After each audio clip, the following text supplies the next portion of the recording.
যে হৃদয়ে বেয়ারা দৌড় যখন বাস করে বলি, যে হৃদয়ে বেয়ারা দৌড় যখন বাস করে সেই হৃদয়ে কিন্তু আবার গীতা পাঠও হয়। তাই ছিচকানুনের মতো না কেঁদে একের উপর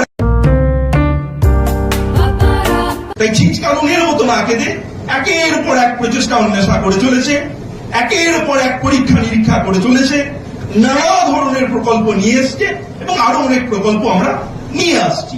এর মধ্যে আপনারা জানেন যে সারা বছরের যে বইগুলো, সেই বইগুলোর প্রচার পাবলিসিটি তুলনামূলকভাবে একটু বেশি হয়।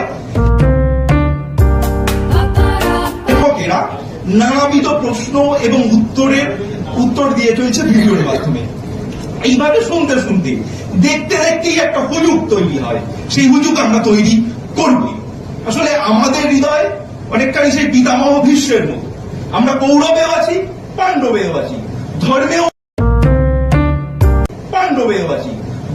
আছি, জিরাপেও আছি।